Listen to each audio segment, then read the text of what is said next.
So, since 2000, the world has been hit with more than 700 earthquakes with magnitude greater than 5. Many happened around the Ring of Fire, located around the Pacific Ocean. In North America, the biggest threat is the San Andreas fault line, which can create an earthquake of a magnitude higher than any other, earning it the spine-tingling nickname, the Big One. The potential destruction of California is a terrifying prospect that could have unimaginable consequences. But the Big One is just the beginning of what's to come.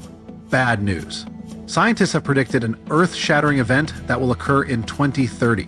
Like it or not, there's a 70% chance that we'll experience the Big One.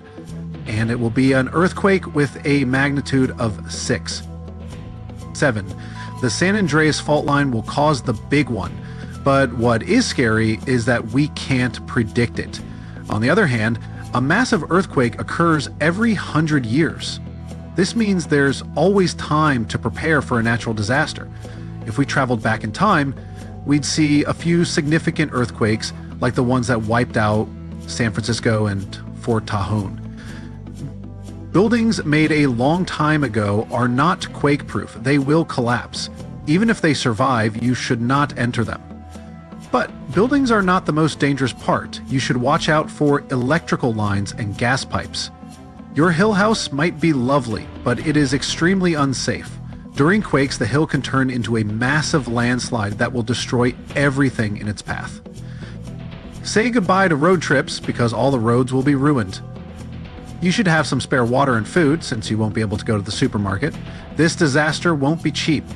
It will cost the US around $200 billion to recover from the quake. At least the earthquake will not trigger tsunamis. But there's something that can cause more damage than the Big One. The notorious Cascadia subduction zones start in California and ends up all the way in Vancouver, Canada. The San Andreas fault line is nothing compared to this zone. It can wipe the whole coast off the face of the Earth. An example of hyperbole. Subduction zones are tectonic plates forced to be one under the other and constantly pulling apart. One is called the North American plate, and the other is the Juan de Fuga plate. Zones like these are not to be messed with, since they are terrifying hotspots for earthquake activity, and extremely dangerous because they cause massive underwater quakes. But they are underwater, so what can they do to us? Well, they can cause giant tsunamis, flooding cities, and destroying the coastline.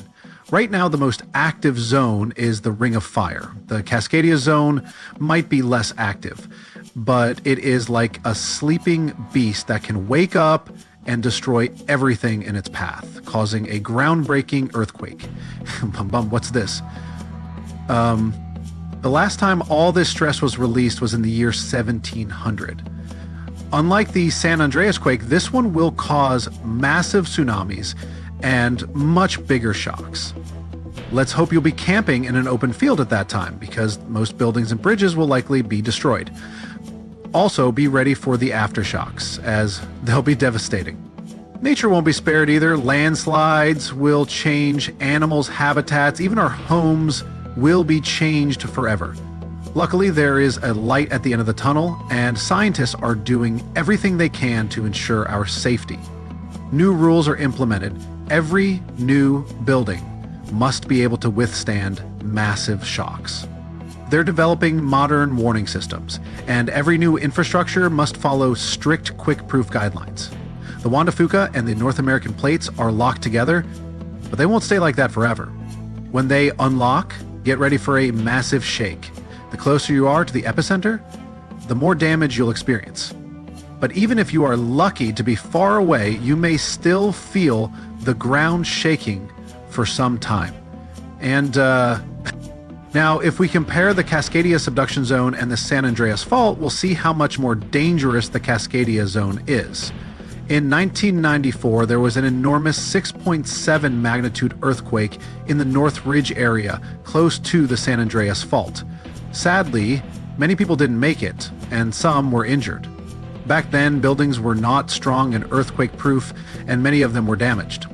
That said, the Cascadia subduction zone can potentially cause a magnitude 9 earthquake. A magnitude 6 quake has the power of around 44 million pounds of dynamite.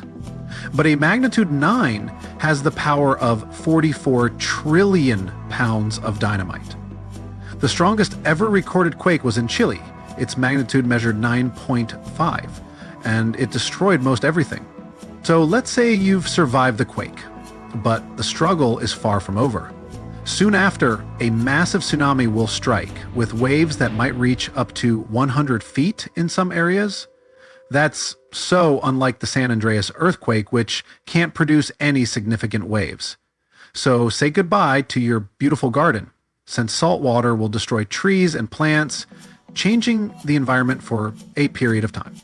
The only positive thing will be you won't need Halloween decorations because all those dried out trees will resemble a ghost forest.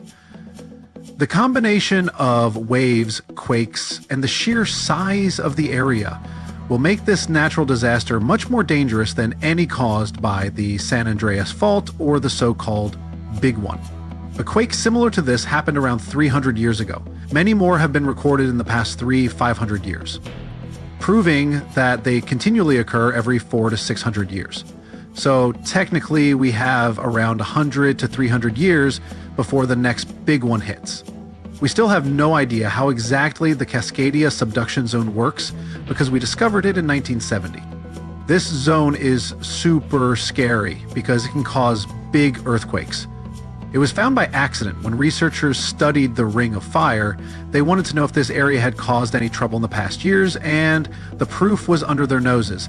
In Washington, there is a horror forest where nothing has been growing for years. When researchers tested the soil, they found a tremendous amount of salt. They put 2 and 2 together and concluded that a massive tsunami had been the reason. Experts still didn't know when the forest was destroyed, but Japan kept records of a gigantic earthquake that had a similar effect.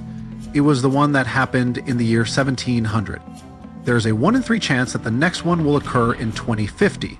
You must know how to survive the Canadian earthquakes and make it out unscathed, so listen carefully. Those who live in this area have almost no experience with earthquakes like this one.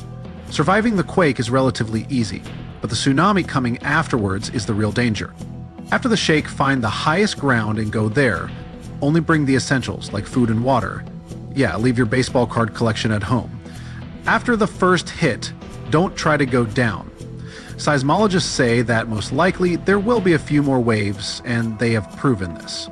On the 22nd of May, 1960, seismologist Jerry Eston and his 4 friends went to Hawaii to see an expected tsunami that was to happen around midnight. They set up their gear on Wailuku Bridge with an escape route planned. This bridge had been destroyed in the previous tsunami, but the new one was much taller and better. After midnight, the water was 4 feet above the average level.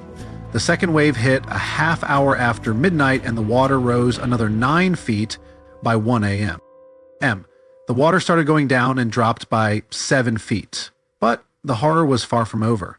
Next, they saw a wave that was around 20 feet tall. This shows us that tsunamis are unpredictable, and we should listen to experts to stay safe. Please like and share so everyone knows. Thank you for watching. If you want to know more, stay with Hidden to continue.